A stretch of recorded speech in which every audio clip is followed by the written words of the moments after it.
लेकिन आदमी नसीब से बड़ा बनता है। Good morning sir. Good morning. ये है मिस्टर दीपक बजाज। ऑलराइट। पूरी यूनिवर्सिटी में टॉप किया है। प्रोफेसर अनवर ने भेजा आपको। जी सर। तशरीफ रखिए मिस्टर दीपक बजाज। मास्टर जी हटिए। मिस्टर दीपक, क्या सात्विक चेहरा है भाई तुम्हारा। मास्टर जी। मिस्टर दीपक आज से केपी ग्रुप ऑफ इंडस्ट्री के नए चार्टर्ड अकाउंटेंट है और मिस्टर दीपक का प्रकाश फैले। अच्छा। आज से इनको 1 लाख रुपया महीना और रहने के लिए बंगला और बाकी एक कार खड़ी है और कभी भी ये फैमिली के साथ घूमना चाहें तो ये बाहर जा सकते हैं। मगर मास्टर जी हम कहाँ जा रहे हैं, हमारी शान में तब्दीली कैसे हो गई भाई? जी हाँ दोस्तों, मिस्टर दीपक आज से कंपनी का चार्टर्ड अकाउंटेंट है। राइट, आप भी होंगे ही एक दिन। और इनको सैलरी तो अलग हो गई, रहने के लिए बंगला, कार बाहर खड़ी है और अगर ये फैमिली के साथ कहीं घूमना जाए तो विदेश वगैरह कहीं घूम सकते हैं। सब कंपनी देगी, सब कंपनी देगी। बाद में भाई साहब कादर खान आते हैं, कहते हैं अरे भैया थोड़ा सा मालिक जज्बातों में बह गए, सैलरी 25 है, बाकी सब होता रहेगा धीरे धीरे, कोई टेंशन वाली बात नहीं है। लेकिन जैसे ही कंपनी के मालिक ने, एम्प्लॉयर ने बोल दिया रहने के लिए बंगला, गाड़ी साथ में मिलेगी, घूमने के लिए कंपनी की तरफ से घूमने जाओ, दोस्तों यही होता है परक्विजिट्स। क्या होता है दोस्तों? यही होता है परक्विजिट्स। मजा ही आ गया सर, क्या शानदार एग्जाम्पल था। यानी परक्विजिट्स का मतलब पहले भी जान चुके हैं सर। परक्विजिट्स का मतलब फैसिलिटीज जो कौन देता है?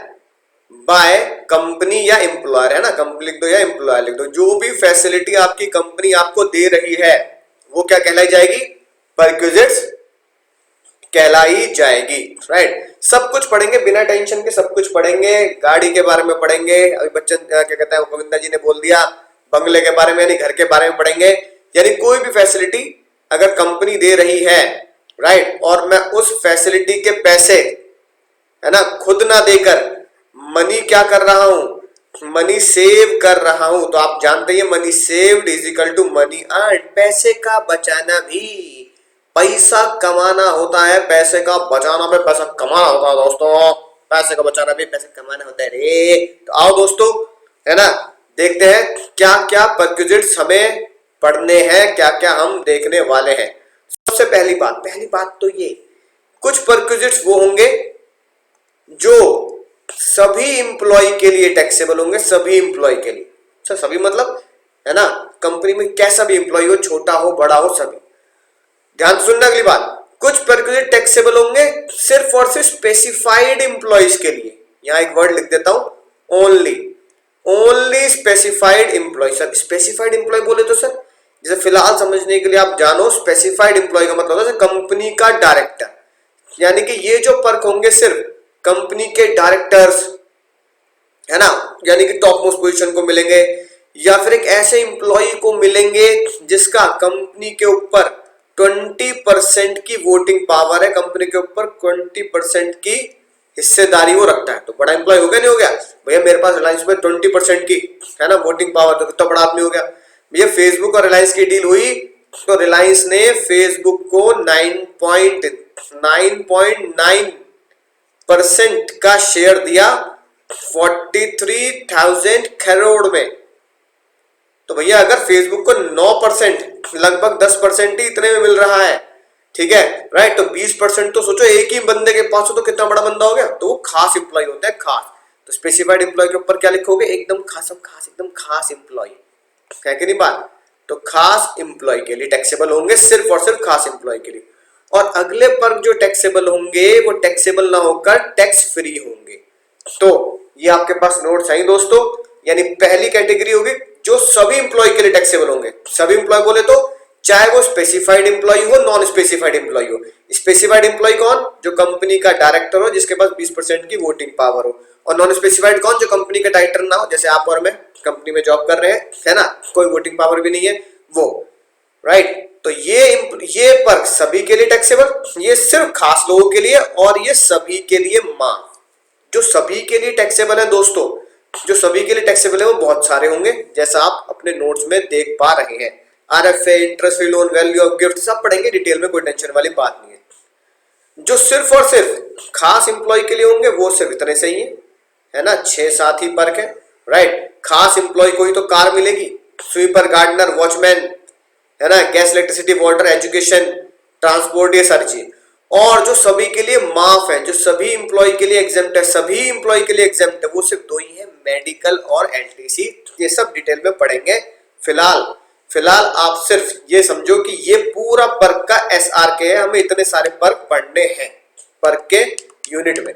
तो दोस्तों सबसे पहली अगर बात करें, पहली बात तो ये, जैसा कि अभी अभी क्लिप में गोविंदा ने बोला कि कंपनी की तरफ से बंगला मिलेगा, ठीक है, गाड़ी की बात बाद में करें, कंपनी की तरफ से बंगला मिलेगा, है ना। बचपन से यार ये बनाता आ रहा हूं, है कि नहीं बात। यहाँ तुम बैठे हो प्यारे मासूम से झांक रहे हो खिड़की से, ठीक है, राइट, याद आ गया ना।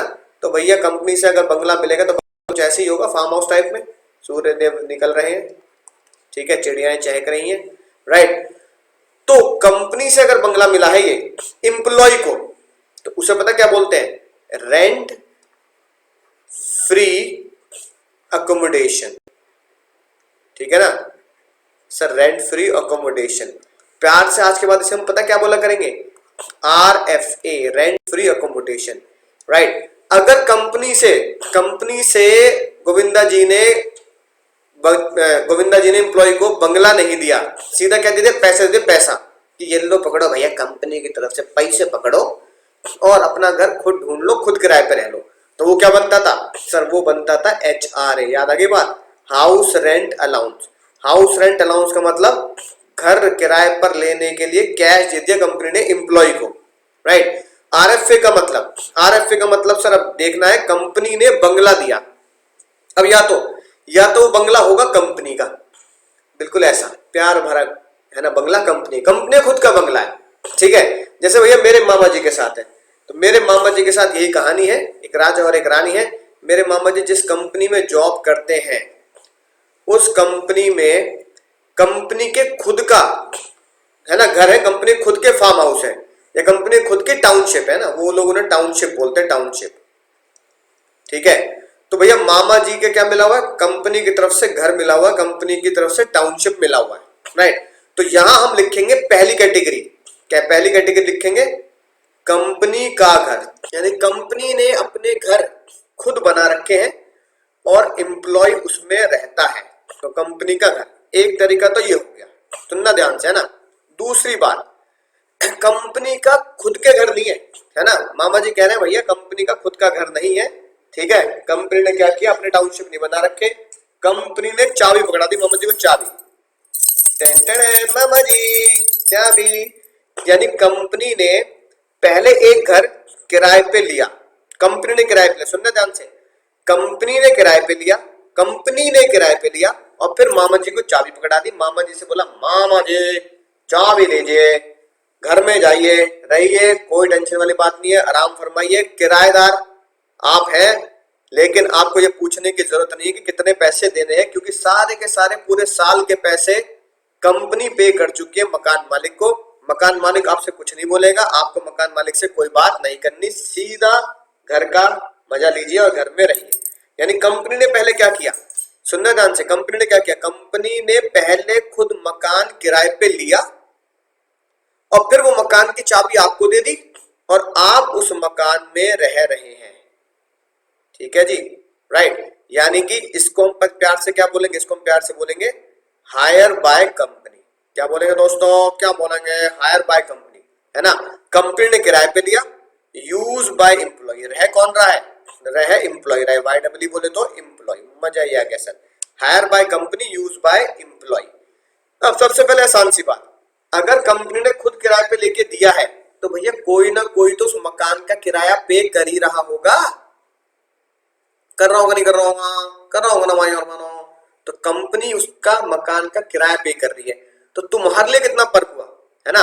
अगर मैं बोलूं तो तुम्हारे लिए कितना फर्क हुआ, फर्क बोले तो पर्सनल बेनिफिट, तुम्हारे लिए कितना पर्सनल फायदा हुआ, राइट।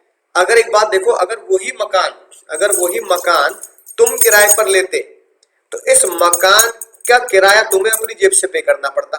अब इसी मकान का किराया तुम अपनी जेब से पे नहीं कर रहे, इस मकान का किराया कंपनी दे रही है तुम्हारे ब्याह पर, तो तुमने कितना बचा लिया, तुमने कितना कमा लिया। यानी कि तुम्हें बस अपने दिमाग में, अपने घुटनों पे यही जोड़ देना है कि इसके बदले अगर कंपनी जो मेरे लिए कैसा पैसा दे रही है, कंपनी जो मेरे लिए फैसिलिटी पे कर रही है, वो फैसिलिटी अगर मैं डायरेक्ट अपनी जेब से देता तो मेरी जेब से कितना पैसा जाता, और अगर वही पैसा मेरी कंपनी दे रही है तो मैं कितना बचा रहा हूं, कितना सेव कर रहा हूं।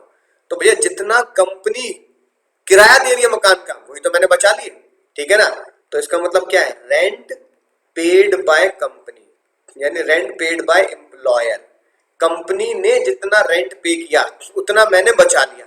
कंपनी फॉर एग्जांपल 15,000 रुपए महीना किराया देती है मकान मालिक को, मकान मालिक जिससे चाबी ली है और एम्प्लॉय मजे ले रहा है। तो मान लो गोविंदा इस मकान के मालिक है ना, गोविंदा इस मकान के मालिक को 15,000 रुपए महीना देता है, तो मिस्टर दीपक 15,000 रुपए बचा लेते हैं। तो rent paid by company question में गिवन होगा। सर क्वेश्चन में गिवन होगा, हाँ। तो हम क्या करेंगे, प्यारे प्यारे मासूम से बच्चे जो मुझे उम्मीद भरी निगाहों से देख रहे हैं, ठीक है, फाइनेंस मिनिस्टर ने कहा वो कैलकुलेशन करेंगे। क्या कैलकुलेशन करेंगे, 15% ऑफ सैलरी निकालेंगे। अब एक बात बहुत ध्यान समझना, बहुत ध्यान से, जो मैं खतरनाक बात लिखने जा रहा हूं, इन दोनों में से जो भी कम होगा, विच एवर इज लेस, वो सीधा एग्जेम्प्ट नहीं है मुन्ना, वो सीधा आउटर कॉलम में लिखना है, वो सीधा टैक्सेबल है। बिल्कुल ध्यान से इस बात को नोट करेंगे। Rent paid by company, rent यानी कितना किराया मकान के मालिक को कंपनी ने दिया, तो रेंट पेड बाय कंपनी, और 15% ऑफ सैलरी जो भी कम है वो टैक्सेबल होगा, सीधा आउटर कॉलम में लिखेंगे, ठीक है ना। मजा ही आएगा सर। अगर सर कंपनी ने मकान पहले किराए पे लिया और फिर एम्प्लॉय को देने की वजह कंपनी के खुद के मकान है, तो कैसे कैलकुलेशन होगी, वाह, कंपनी के खुद के मकान है तो कैसे कैलकुलेशन होगी। तो भैया कुछ बच्चे कह रहे हैं सर पता कैसे कैलकुलेशन करेंगे, अब कंपनी किराया तो दे नहीं रही, तो तुम ये तो लिख नहीं सकते रेंट पेड बाय कंपनी, फिर कैसे परक्यूट की वैल्यू निकालें। मामा जी के साथ यही चक्कर है। मामा जी, मेरे जो मामा जी हैं, कंपनी की तरफ से उन्हें घर मिला हुआ है और कंपनी के खुद के घर है, तो मामा जी ने कितने पैसे बचा लिए। आप कहोगे सर एक तरीका ये है कि मैं पड़ोस वाले से पूछ लूंगा कि भाई इस एरिया में कितना किराया चलता है, जिस एरिया में जितना किराया होगा उतना मामा जी बचा लेंगे, क्योंकि उतना ही है ना किराया मामा जी का बनता होगा, और मामा जी वो दे नहीं रहे क्योंकि कंपनी के खुद के मकान है, मामा जी रह रहे हैं। और आज के बताऊं, मामा जी जहाँ रह रहे हैं वो थोड़ा सा बैकवर्ड एरिया है, शहर से दूर, क्योंकि जहां उनकी फैक्ट्री है वहीं कंपनी ने अपने क्या बना रखे हैं, छोटे छोटे हर एम्प्लॉय के मकान बना रखे हैं, और वो शहर से बहुत दूर है, ठीक है ना। सर ऐसी कौन सी जगह रह रहे हैं मामा जी, भैया मामा जी रह रहे हैं मेरे मथुरा में, है ना, राइट, कृष्ण जी की नगरी में मथुरा में रहते हैं। मथुरा से है ना कम से कम 40 किलोमीटर दूर पर, है ना, थोड़ा सा बैकवर्ड एरिया में उनकी फैक्ट्री है, और फैक्ट्री ने छोटे छोटे मकान बना रखे हैं अपने एम्प्लॉय के लिए, एम्प्लॉय वहां रहते हैं। तो आसपास में कोई फेयर रेंटल वैल्यू नहीं जान सकते आप कि भैया, और आसपास कितना मकान किराया चल रहा होगा, जंगल सा एरिया है, वहां सिर्फ कंपनी का ही टाउनशिप है, ऐसा भी एरिया है। अब इसका जुगाड़ कैसे ढूंढा जाए, तो अगर कंपनी का घर है और क्वेश्चन में दे रखा है उसके जैसी वैल्यू या उसके जैसे घर की कीमत, है ना, 15,000 है, 16,000, 18,000 है, उसे इग्नोर मारेंगे, यानी एरिया की मार्केट वैल्यू से हमें कोई लेना देना नहीं है। तो क्या लिखनी है पहली बात तो ये मार्केट वैल्यू यानी कि मकान के किराए की value of area should be ignore, उसे आप एग्जाम में इग्नोर मारेंगे जैसे अपने अगल बगल वालों को मारते हैं इग्नोर, राइट। तो भैया फाइनेंस मिनिस्टर ने कहा ठीक है मामा जी, हम एक जुगाड़ करते हैं, बहुत बढ़िया, किसी भी एरिया की वैल्यू नहीं देखनी, पड़ोस का किराया नहीं देखना, सीधा हम चेक करते हैं कंपनी ने मथुरा में आपको जो मकान दिया उस पूरे एरिया की पॉपुलेशन कितनी है, मथुरा की पॉपुलेशन कितनी है, पॉपुलेशन पे जाएंगे, पॉपुलेशन, ठीक है ना। अगर पॉपुलेशन है मोर देन 25 लाख, यानी कि उस एरिया की पॉपुलेशन 25 लाख लोगों से ज्यादा है, ठीक है ना, तो मामा जी के लिए सीधा टैक्सेबल होगा, 15% ऑफ सैलरी। सर ये तो बिल्कुल वैसे जैसे हमने बगल में पढ़ा, हाँ बिल्कुल सही, ऐसे 15% ऑफ सैलरी। मजा ही आ गया सर। अगर उस एरिया की पॉपुलेशन जहां मामा जी रहते हैं, है कि नहीं बात, उस एरिया की सर पॉपुलेशन है 10 लाख से ज्यादा, more than 10 lakh, up to 25 lakh. ठीक है ना, यहाँ तो 25 लाख से ज्यादा है तो यहाँ अप टू 25 लाख। तो मामा जी के लिए टैक्सेबल होगा, तो मुन्ना टैक्सेबल होगा 10% ऑफ सैलरी, सीधा टैक्सेबल 10% ऑफ सैलरी। मजा ही आएगा सर, राइट। और अगर जहां मामा जी रहते हैं उस एरिया की पॉपुलेशन बहुत ही ज्यादा कम है, पॉपुलेशन है अप टू 10 लाख, सिर्फ 10 लाख लोग ही रह रहे हैं, है कि नहीं बात, तो मामा जी टैक्सेबल होगा, माई और बहनों, टैक्सेबल होगा 7.5% of salary, 7.5% of salary. Sir हमने एक चीज तो समझ ली कि यहाँ पे 15% of salary, 10% of salary, 7.5% of salary, और अगर घर की चाबी मिली है और कंपनी ने मकान किराए पर लेकर आपको दिया है तो रेंट पेड और 15% ऑफ सैलरी। सैलरी का मतलब क्या है ना, एक बात ध्यान रखना दोस्तों अपने जीवन में, सैलरी हेड में जब जब सैलरी का नाम आएगा, सैलरी के कंपोनेंट याद रखने पड़ेंगे। जब सैलरी का नाम आएगा सैलरी के कंपोनेंट याद रखने पड़ेंगे। तो मुन्ना, सैलरी का मतलब क्या सर बिल्कुल वैसे ही जैसे हमने एचआर में पढ़ा था?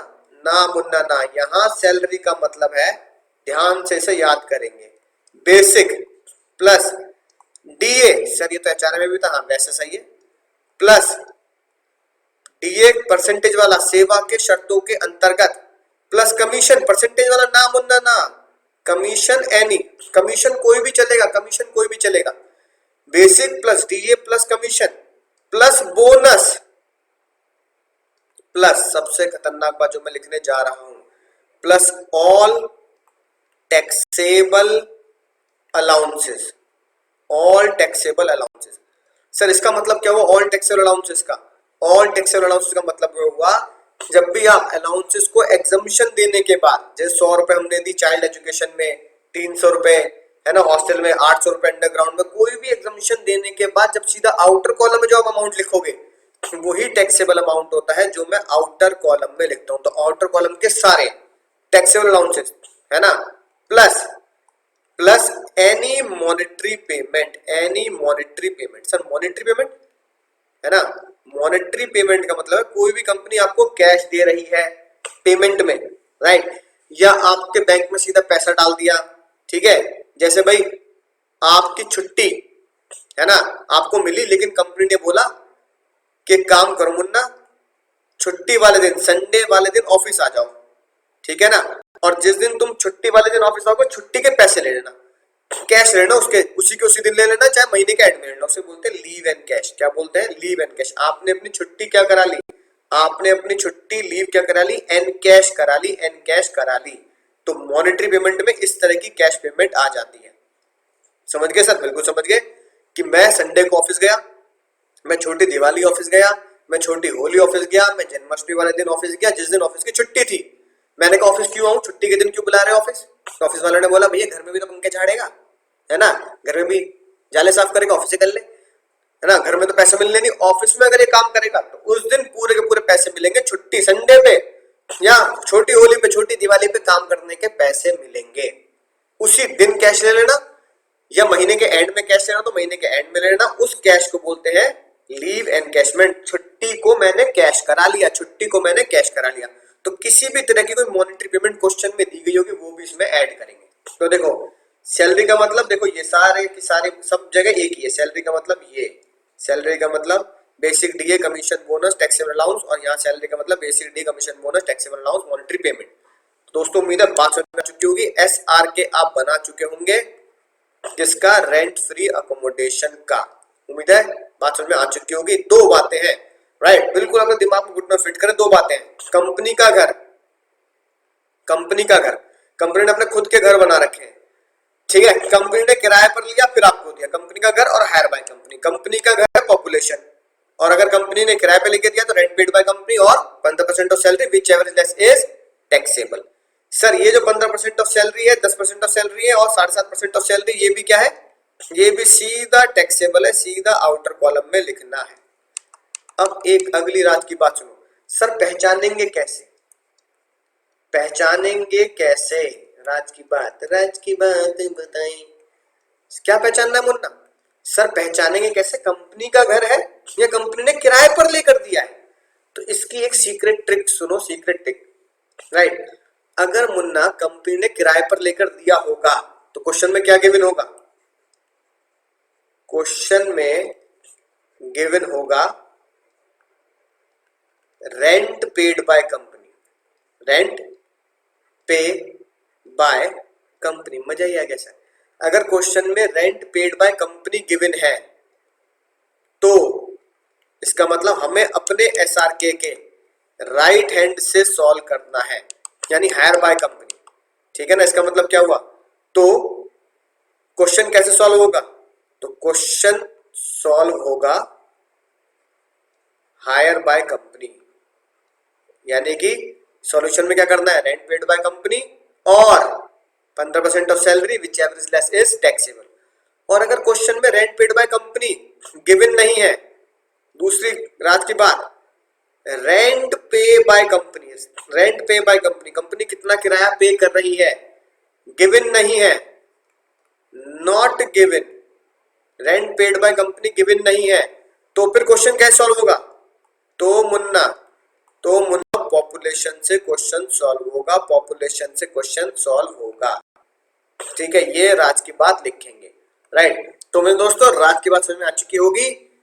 अगले पड़ाव पे बढ़ते हैं, फिर क्वेश्चन सॉल्व करेंगे। अब भैया एम्प्लॉय कह रहा है सर घर तो बस गया मेरा, है कि नहीं बात, घर आपने दे दिया सर, है ना गोविंदा जी, आपने घर दे दिया। दीपक कह रहा है घर तो आपने दे दिया सर, गृहस्थी भी आप ही दिलवा दीजिए, गृहस्थी, है ना, घर गृहस्थी बस जाएगी। तो नालायक को गृहस्थी का मतलब शादी करने को नहीं बोल रहा, कंपनी तुम्हारी शादी कराएगी, है कि नहीं बात। अगर सर कंपनी शादी करवा दे, दुल्हन, है ना, दिलवा दे, दूल्हा दिलवा दे, तो क्या ये भी फर्क होगा, नालायक हो, ऐसा लॉ में लिखा है कहीं, तो भैया लॉ बनेगा, केस होगा, लॉ बनेगा, तब पता लगेगा कि कंपनी ने अगर दूल्हा दुल्हन मिलवा दी, मैच मेकिंग करवा दी, तो फर्क होगा नहीं होगा। फिलहाल दीपक कह रहा है सर गृहस्थी और मिल जाए मजा आ जाए। तो गृहस्थी का मतलब क्या है, घर का फर्नीचर। गृहस्थी का मतलब क्या है दोस्तों, घर का फर्नीचर। आजकल तो भैया ट्रेंड भी यही है, घर के साथ साथ फर्नीचर भी मिलता है। ऐसी मामा जी के साथ भी, हाँ, मामा जी जिस कंपनी में काम करते हैं उस कंपनी के घर के साथ साथ कंपनी उनको फर्नीचर भी बोलती है। इसलिए मामा जी को जो घर मिला हुआ, मामा जी उसे नाम देते हैं फर्निश्ड होम, फर्निश्ड होम। आजकल यही ट्रेंड है, ठीक है, घर के साथ साथ फर्नीचर गृहस्थी भी मिलेगी। अब समझना ध्यान से, घर के साथ साथ मामा जी को फर्नीचर मिल रहा है, मामा जी को क्या रखा, सीधा गृह प्रवेश करें, ठीक है ना, सीधा लोटा, है ना, लगाए, चावल भरे, मामी से बोले लोटे पे लात मारो, मामी ने लात मारी लोटे को, लोटा गया उड़ता हुआ, है ना, लंका पार। तो लोटे को उड़ाए, सीधा गृह प्रवेश करें।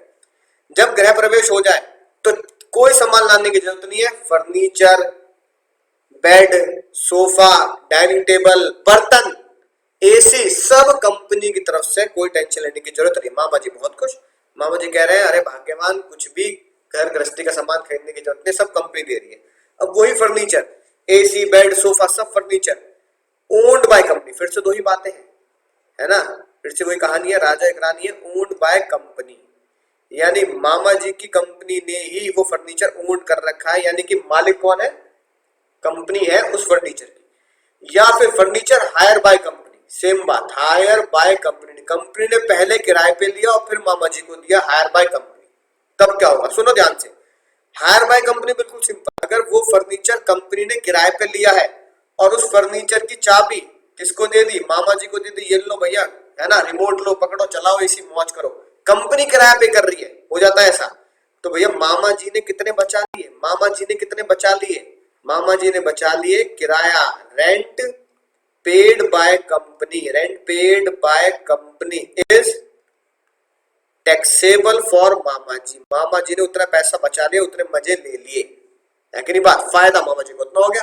यानी पहचान कैसे रहो, वही किराया अगर मामा जी पे करते तो उनकी जेब से पैसा जाता वही किराया कंपनी पे कर रही है, उनकी जेब में पैसा बच रहा है। पैसे का बचाना भी पैसा कमाना होता है, मामा जी ने इतने बचा लिए।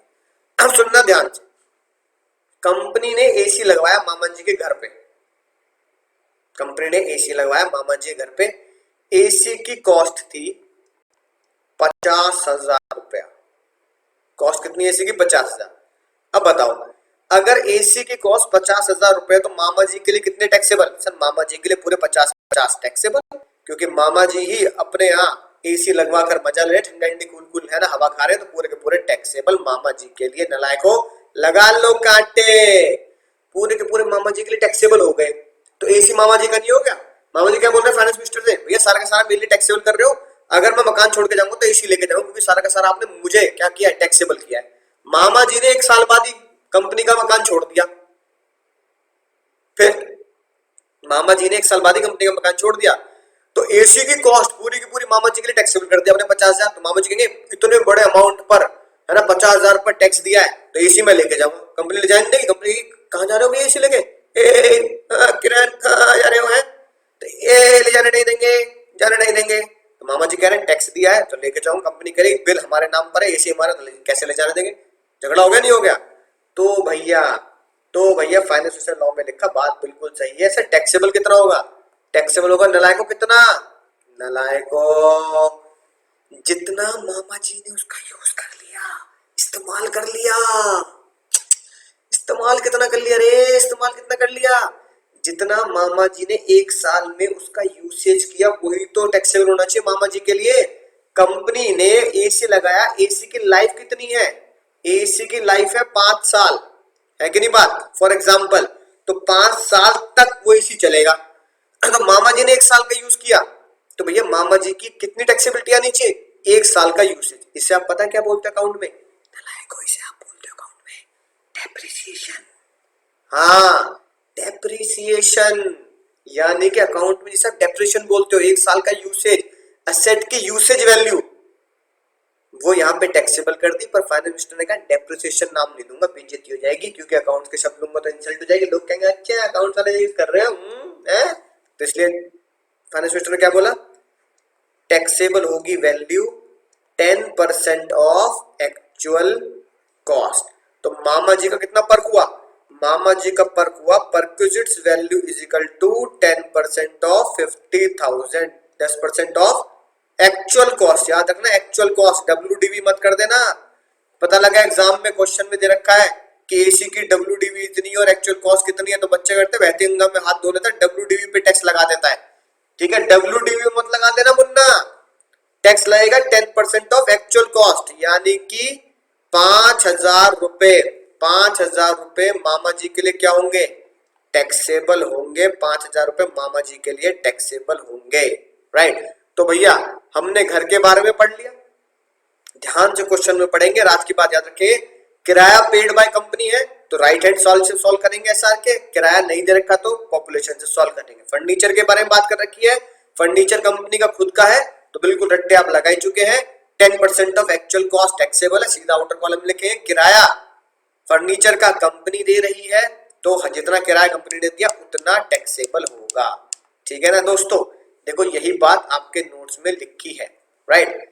Owned by employer, not owned by employee, ये बात मैं पढ़ाऊंगा। हाँ, अगर कोई एम्प्लॉय गवर्नमेंट एम्प्लॉय है तो दिमाग ही नहीं लगाना, चाहे स्टेट गवर्नमेंट हो सेंट्रल गवर्नमेंट हो, कितना उसके लिए टैक्सेबल होगा?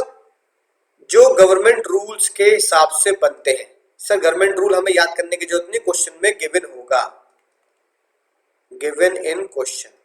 इन्हीं गवर्नमेंट रूल्स को बोला जाता है लाइसेंस वैल्यू। क्या बोला जाता है? Licence value. यानी कि मान लो मामा जी अगर गवर्नमेंट एम्प्लॉय होते, है कि नहीं बात, अगर वो गवर्नमेंट एम्प्लॉय होते तो गवर्नमेंट एम्प्लॉय कितना टैक्सेबल करेगा? जितना गवर्नमेंट बताएगी उतना। उनके लिए ये वाले rules 15% of salary, 10% of salary, 7.5% of salary, ठीक है, actual rent of 15% of salary, ये सारे रूल नहीं रखते, है ना, राइट। सिर्फ जो गवर्नमेंट वैल्यू दे रखी होगी वही टैक्सेबल होगा जो क्वेश्चन में गिवन होगी। यानी गवर्नमेंट वैल्यू क्वेश्चन में गिवन होगी, वो सीधा आउटर कॉलम में लिख देंगे, इससे दिमाग लगाना ही नहीं। ठीक है सर, मजा ही आ गया, राइट। अब ये रही आपकी सैलरी के मीनिंग, बेसिक डीए बोनस, है ना, कमीशन एनी, देखो हाईलाइट भी कर रखा है, टैक्सेबल पोर्शन ऑफ अलाउंसेस जो आउटर कॉलम में, और अदर मॉनिटरी पेमेंट, जैसे मैंने बोला छुट्टी का पैसा मैंने कैश करा लिया, राइट। ये रहा आपका फर्नीचर की वैल्यू, ठीक है, राइट। इसके आगे पॉइंट मैं आपको क्वेश्चन कराने के बाद कराऊंगा, वो क्या कहते हैं। आगे बढ़ने से पहले क्वेश्चन देखते हैं 48। नोट्स आपके पास है दोस्तों, क्वेश्चन 48 में सॉल्व कराने वाला हूं। क्या क्या डेटा दे रखा है ध्यान से आप देख लीजिए। बेसिक दे रखी है, डी दे रखा है, लंच अलाउंस दे रखा है, मेडिकल अलाउंस दे रखा है, सिटी कंपनसेशन अलाउंस दे रखा है, चिल्ड्रन एजुकेशन दे रखा है, RFA यानी क्वेश्चन की खास बात क्या है, रेंट फ्री अकोमोडेशन इन दिल्ली, राइट। फर्नीचर की कॉस्ट भी दे रखी है और 2 AC किराए पर ले रखे हैं, फर्नीचर खुद का है, AC किराए पर ले रखे हैं, बस इतना ही है, ठीक है ना। किराया चार्जेस दे रखा है, राइट। RFA निकालना है। अब मैं आपसे कह रहा हूं, सुनना ध्यान से, अब मैं आपसे कह रहा हूं कि ये लाइन नहीं दे रखी, मान लो ये वाली लाइन नहीं दे रखी, इसे मैं ढक देता हूं, ठीक है, राइट। क्वेश्चन में ऐसे दे रखा, कुछ नहीं बता रखा ही। अब पहचानूंगा कैसे कि ओन्ड बाय कंपनी है, घर यानी कि जो घर है RFA है, पॉपुलेशन बेस्ड यानी कि ओन्ड बाय कंपनी है, या फिर कंपनी ने पहले किराए पे लिया फिर मुझे दिया, हायर बाय कंपनी है, कंपनी ने पहले किराए पे दिया फिर दाल बाटी चूरमा को दिया, हायर बाय कंपनी है। क्या ट्रिक बताई थी, ट्रिक बताई थी रेंट पेड बाय कंपनी दे रखा है क्या, rent by company, rent pay by company, क्या रेंट पे बाय कंपनी दे रखा है। अगर रेंट पे बाय कंपनी दे रखा है तो यहां से सॉल्व करेंगे, रेंट पे बाय कंपनी दे रखा तो फिर भैया यहां से सॉल्व करेंगे ओन्ड बाय कंपनी से। क्वेश्चन में कहीं भी रेंट पेड बाय कंपनी नहीं लिखा, क्वेश्चन को देखो ध्यान से मुन्ना, क्वेश्चन में कहीं भी रेंट पेड बाय कंपनी नहीं लिखा, रेंट पेड बाय कंपनी नहीं लिखा तो मुन्ना यहां से क्वेश्चन सॉल्व होगा हमारा, यहां से ओन्ड बाय कंपनी से, यानी पॉपुलेशन बेस्ड से क्वेश्चन हमें सॉल्व करना है। उम्मीद है ये बात आपको समझ में आ चुकी होगी। तो चलिए दोस्तों शुरू करते हैं क्वेश्चन 48। रैप गा दो अपना, rap. Basic DA commission bonus, basic DA commission bonus, company का कंट्रीब्यूशन इन आरपीएफ, कंपनी का contribution in RPF, right, interest on RPF, फिर अलाउंसेस। तो भैया एक एक करके आप मुझे बताते जाएंगे। सर बेसिक कितनी है, 12,000 पर मंथ, राइट। तो सर ये कितना हो गया सर, इंटू 12, ठीक है। तो ये आ गया सर 1,44,000, राइट। डीए कितना है, डीए है सर 10,000 रुपए पर मंथ, सॉरी 1,000 रुपए पर मंथ है ना, क्वेश्चन आपके पास आई, इंटू 12। यहाँ तो डीए पूरा लिखते हैं, जो अंडर टर्म्स ऑफ एम्प्लॉयमेंट है वो वर्किंग नोट में बनता है हमेशा, यहाँ तो डीए हमेशा 100% ही लिखा जाता है। तो ये हो गया सर 12,000 रुपए, ठीक है, राइट। कमीशन कितना है सर, कमीशन सर क्वेश्चन में नहीं है, बोनस ढूंढो, बोनस पूरे क्वेश्चन में सर बोनस भी नहीं है। कंपनी का कंट्रीब्यूशन आरपीएफ कितना, पढ़ा है नहीं है तो होगा कैसा दोस्तों, इंटरेस्ट भी नहीं। मजा आ गया सर, ऊपर के 6 लोग हमें पसंद आए। अलाउंस बताओ, पहला अलाउंस कौन सा है, एक एक करके। सर सबसे पहले लंच अलाउंस, लंच अलाउंस या लंच अलाउंस, सर हमको लंच अलाउंस मिलता था स्कूल में, लंच, ठीक है ना। तो लंच अलाउंस, लंच अलाउंस ना डीयू चैट में है ना, चाहे तुमको ना चाहेंगे उस दूसरे उसमें है। तो जो अलाउंस ड्यू चैट में नहीं और लिमिट में नहीं वो फुल्ली टैक्सेबल। तो 200 इंटू 12, पूरे 12 महीने मिल रहा है। क्वेश्चन साइलेंट तो हर डेटा पूरे 12 महीने निकालना है, ठीक है। सर ये कितना हो गया सर, ये हो गया सर 2400 रुपए, राइट। दूसरे अलाउंसेस बताएं, दूसरे अलाउंस है सर हमारे 300 रुपए पर मंथ, नहीं मेडिकल अलाउंस है सर, मेडिकल, मेडिकल अलाउंस भी ड्यू चैट में नहीं है, लिमिट में नहीं है, तो फुल्ली टैक्सेबल, सीधा आउटर कॉलम है। 500 इंटू 12 सर 6,000 रुपए, मजा ही आ गया सर। तीसरा अलाउंस बताएं सर, मेडिकल अलाउंस के बाद सिटी कंपनसेशन अलाउंस, यानी शहर में अपने आप को ढालने का अलाउंस, CCA सर 300 रुपए, 300 इंटू 12 सर ये हो गया 3600 रुपए, मजा आ गया सर। चौथे अलाउंस बताएं, हमारे सबके फेवरेट प्यारे राज दुलारे, सर कौन सा allowance, sir children education allowance, right. Sir 2 बच्चों के लिए मिल रहे हैं 230 रुपए पर मंथ, ठीक है ना, पर चाइल्ड, फॉर 2 चिल्ड्रन, यानी कि सबसे पहले चाइल्ड एजुकेशन कितने प्राप्त हुए, कितने एग्जाम में इंग्लिश में लिखना सर 230 रुपए, 230 रुपए इंटू 12, ठीक है जी दोस्तों, इतने तो मुझे प्राप्त हुए हैं 2 बच्चों के। ये कितने हो गए सर, ये हो गए सर इनर कॉलम में 2760। एग्जामिनेशन कितने बच्चों की देनी है, 2 बच्चों की। बच्चे मन के सच्चे, बच्चे 2 ही अच्छे, 2 ही अच्छे, तो 2 ही बच्चे हैं, कोई भी 2 बच्चे पकड़ लो, ठीक है ना सर। कोई भी 2 बच्चे पकड़ोगे तो ऑब्वियसली बात है 2 ही है तो वही 2 पकड़ने पड़ेंगे सर, इसमें कोई टेंशन वाली बात नहीं है। तो कितने रुपए की माफी है, अमाउंट रिसीव बच्चा 1, बच्चा 1 सर, बच्चा 1 सर हमारा अमाउंट रिसीव्ड 230 पर मंथ और लिमिट 100 रुपए पर बच्चा, राइट। तो विच एवर इज लेस, कितना आ गया सर 100 रुपए।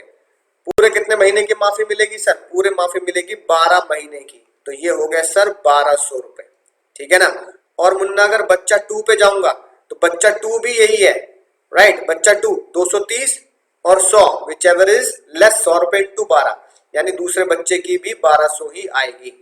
तो दोनों की टोटल माफी कितनी होगी सर, दोनों की टोटल माफी होगी 2400, राइट। तो अगर मैं, तो मुन्ना अगर मैं 2760, ठीक है निकाल लेते हैं एक बार सर, 2760 में से 2760 माइनस 2400 करूंगा तो ये आएगा सर 360 रुपए। तो आउटर कॉलम में आ गए सर 360 रुपए, मजा ही आ गया सर। अब मुझे बताओ अगला पॉइंट क्या है, तो मेरे इतनी बात समझ में आ चुकी होगी बहुत शानदार तरीके से, ठीक है सर।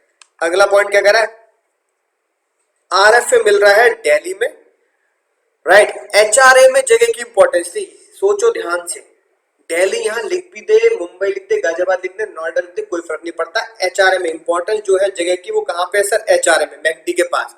आरएफए में जगह की कोई इंपॉर्टेंस नहीं है। सीधा आप क्या करेंगे, ये देखेंगे कंपनी का घर है या कंपनी ने किराए पे लेकर दिया, क्योंकि रेंट पेड बाय कंपनी नहीं दिया, rent paid by company, rent paid by company नहीं है, तो इसका मतलब क्वेश्चन किसके ऊपर बेस्ड है, house owned by company, house owned by company, right. अब सीधा अलाउंस के चैप्टर के बाद कहा आऊंगा, परक्विजिट्स के कॉलम पे आऊंगा और परक्विजिट्स के कॉलम पे क्या लिखूंगा, पहला पर्क रेंट फ्री अकोमोडेशन, पहला पर्क रेंट फ्री अकोमोडेशन। सीधा वर्किंग नोट नंबर 1 से मुझे इसकी कैलकुलेशन करनी है, और ओन्ड बाय कंपनी मैंने वर्किंग नोट नंबर 1 डाला। इसमें कैश नहीं मिल रहा, कैश होता तो वो एचआरए बन जाता, यहाँ सीधा घर मिल रहा है। तो क्या लिखा है नोट्स में, लिखा है ही इज प्रोवाइडेड आरएफए, उसको घर दिया गया है, तो भैया ओन्ड बाय कंपनी है sir. Owned by company solve होता है पॉपुलेशन से। अब अगली बात आपके घुटनों में चीख चीख के आएगी, सर पॉपुलेशन से अगर सॉल्व होगा तो कंपनी जिस जगह पे घर दे रही है उसकी पॉपुलेशन क्वेश्चन में ना दी हो तो कितनी अज्यूम करेंगे। क्वेश्चन में दिल्ली में लिखा है, राइट, हालांकि दिल्ली की पॉपुलेशन है 25 लाख से ज्यादा, लेकिन क्वेश्चन में पॉपुलेशन ना भी लिखा हो तो आप क्या अज्यूम करेंगे, more than 25 lakh, assuming population more than 25 lakh. जैसे ही 25 लाख की पॉपुलेशन आपने अज्यूम करी तो इसका मतलब टैक्सेबल वैल्यू कितनी होगी, 15% ऑफ, ध्यान से समझना इस क्वेश्चन को, सैलरी।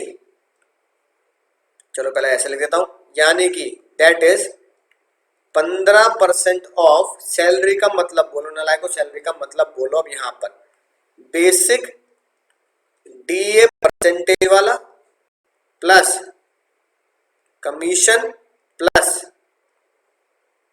बोनस प्लस और टैक्सेबल अलाउंस मैंने आउटर कॉलम में लिखे, प्लस कोई भी मॉनेटरी पेमेंट, मनी पेमेंट जैसे लीव एनकैशमेंट टाइप की, जैसे मैंने आपको बताया कि कैश मिल गया ये।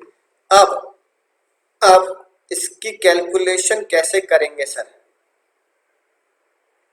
इजिकल टू साफ साफ लिखेंगे एग्जाम में 15% ऑफ।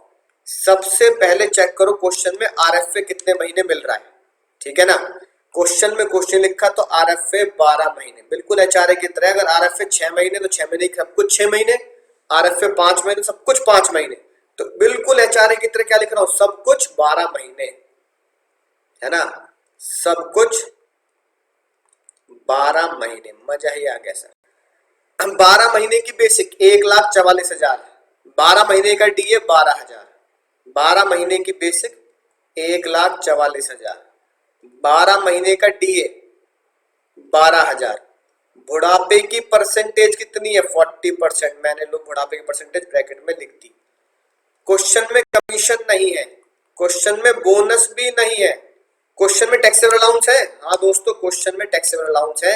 ये सारे टैक्सेबल अलाउंस है जो मैं अब गोला बना रहा हूं, यानी कि हाईलाइट कर रहा हूं। ये जो मैंने ब्लू पेन से हाईलाइट किया, ये है सारे टैक्सेबल अलाउंस जो आउटर कॉलम में है।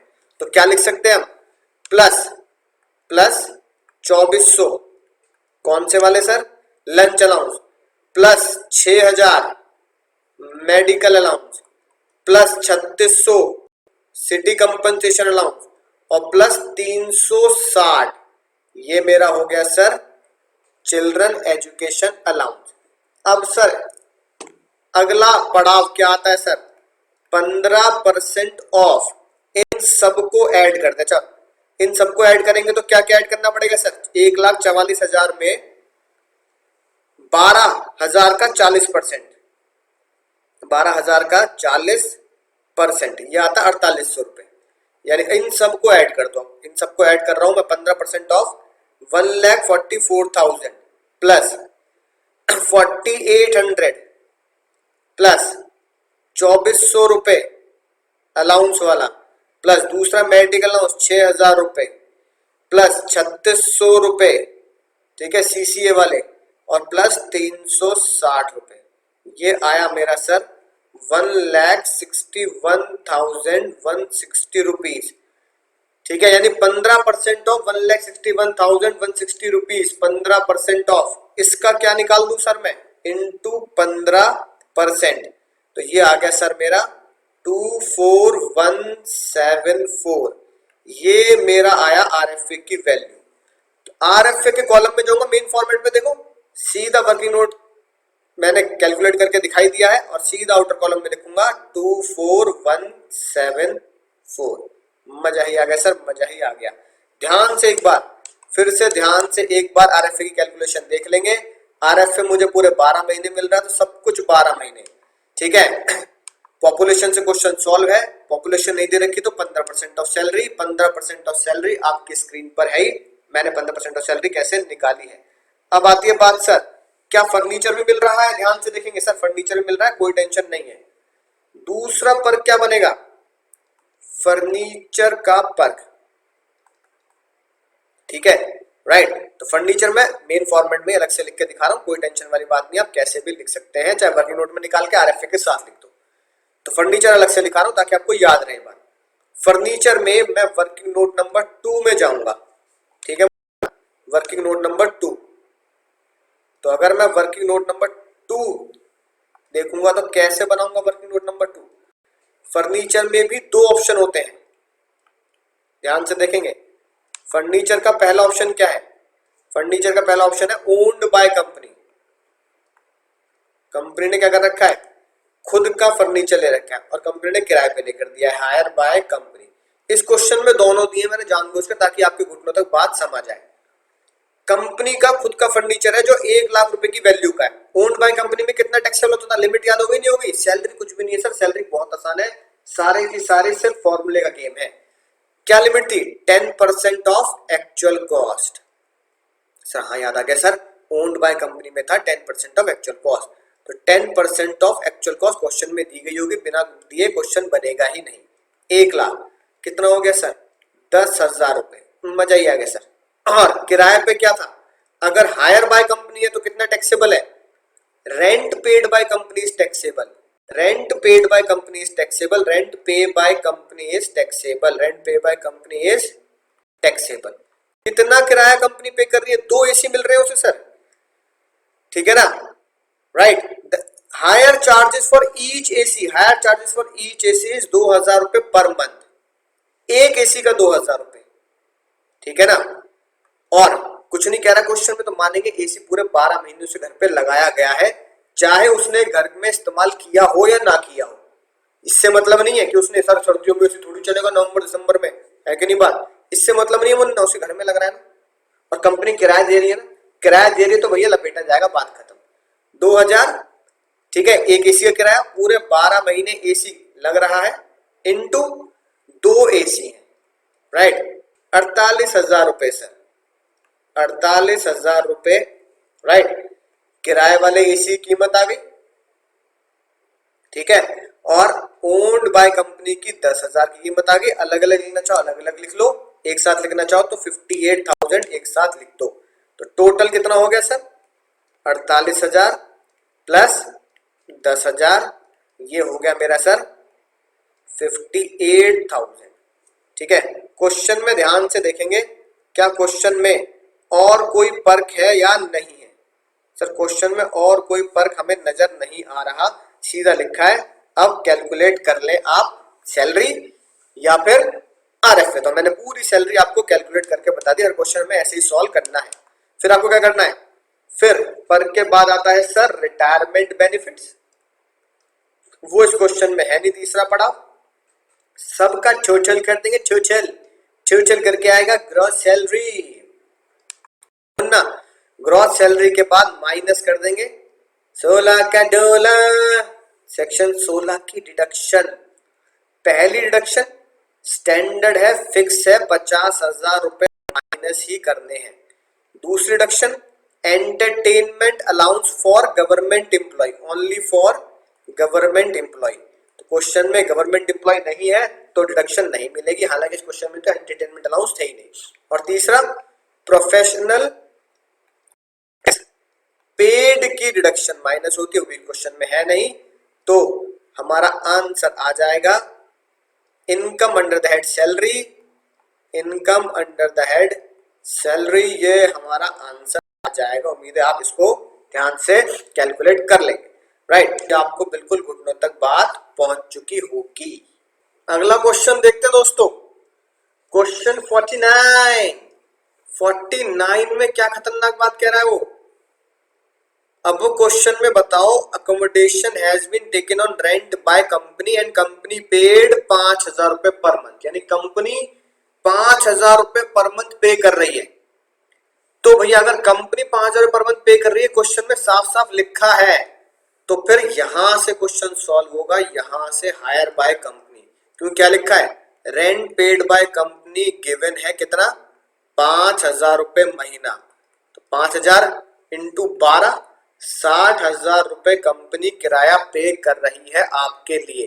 तो ऐसे सॉल्व होगा क्वेश्चन, आप जानते हैं कैसे सॉल्व होना है, तो चलो एक बार क्वेश्चन की तरफ चलते हैं, देखते हैं कैसे सॉल्व करना है। सर ये क्वेश्चन जो है, क्वेश्चन सेम है, दिमाग लगाना ही नहीं है, सीधा एक कैलकुलेशन चेंज होनी है वर्किंग नोट में, यानी कि अगर मैं तुमसे बात करूं तो वर्किंग नोट चेंज होना है सर, वर्किंग नोट सब कुछ 12 महीने, रेंट इस बार आरएफए का कौन दे रहा है, कंपनी पे कर रही है। अगर कंपनी पे कर रही है तो क्या फॉर्मूला लगता है, ध्यान से बताएंगे भाई और क्या फॉर्मूला लगता है, फॉर्मूला है sir rent pay by company, rent pay by company और 15% of salary, rent paid by company और 15% of salary which ever is less. Rent कितना पे कर रही है कंपनी, 60,000 रुपए, राइट, हाँ सर।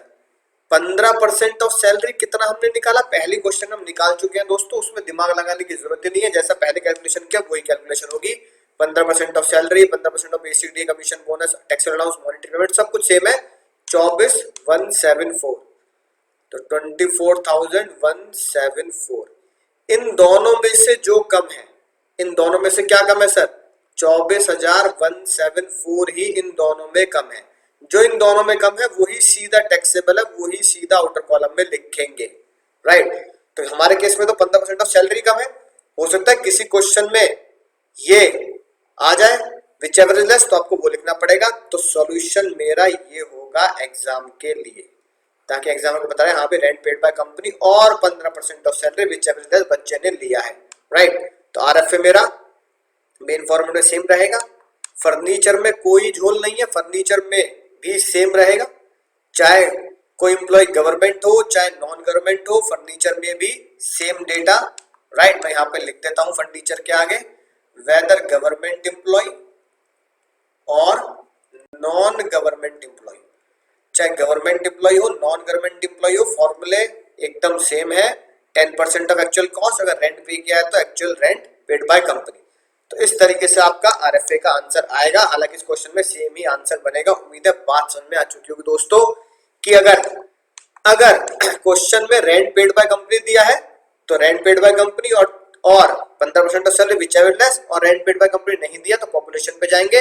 पॉपुलेशन में 15% ऑफ सैलरी भी हो सकता है, पॉपुलेशन अगर 25 से नीचे है तो 10% ऑफ सैलरी भी हो सकता है, और 10 लाख तक पॉपुलेशन तो 7.5% ऑफ सैलरी भी हो सकता है। तो चलिए दोस्तों, घर के लिए कुछ प्यार भरी बातें नोट कर लेते हैं। सबसे पहली बात, क्वेश्चन 50 होमवर्क है, बहुत ध्यान से करेंगे। मैंने खतरा बना के दिया है, ठीक है ना। घुटनों का पूर्ण इस्तेमाल करते हुए ध्यान देंगे, खतरा, राइट। यहाँ क्वेश्चन 50 और ICAI का जो मैट है, मटेरियल है ना, जो आपको मिला स्टडी मैट, उसका इलिस्ट्रेशन 13, 14, 15, 16, 17, राइट। यानी 13 से 17 तक की सारी इलिस्ट्रेशन करनी है, डिस्कस करेंगे।